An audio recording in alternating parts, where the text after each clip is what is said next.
The Nigerian High Commissioner to London, Sarafa Tunji Isola, joins us now. Grateful for your time. Thank you.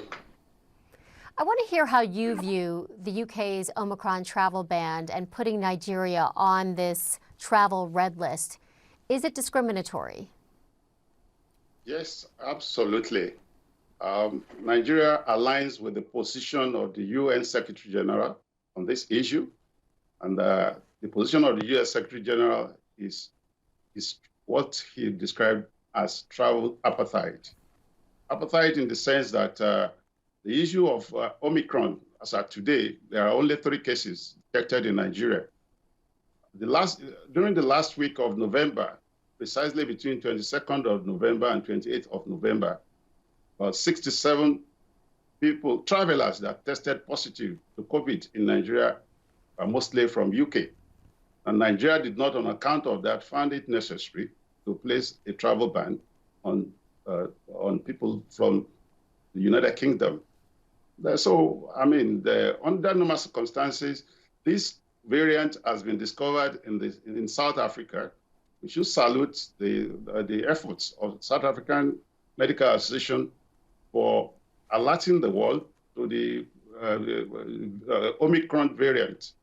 And the next thing should be for scientists all over the world to get into it, to be able to determine the various features of the variant.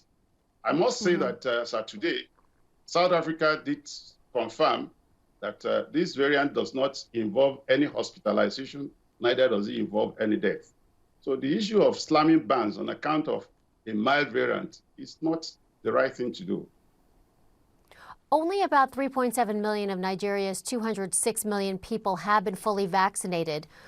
That could be some of the concerns. So talk with me about why there's such a low vaccination rate for COVID-19 and what efforts are being made to get people vaccinated. Well, the efforts that is made is largely due to the availability of vaccines. Like you know, Africa has not been able to take its due vaccines.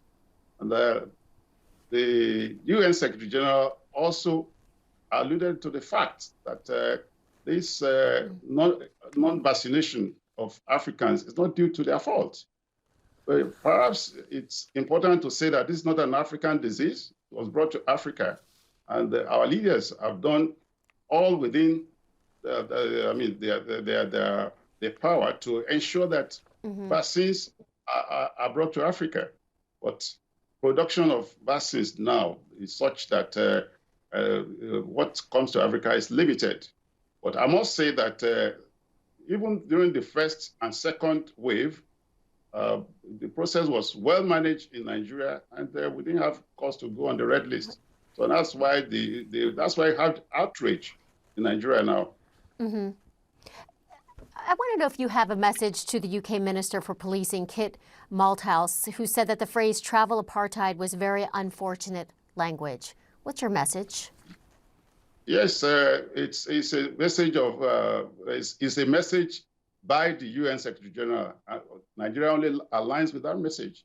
So if it's unfortunate, I think it should be directed to the UN Secretary General. But it was not a Nigerian language. Nigeria only aligned with that language because it accurately describes the situation. Okay. Thanks for your time today, Sarafa Tunji Isola, Nigerian High Commissioner to London. Great talking with you.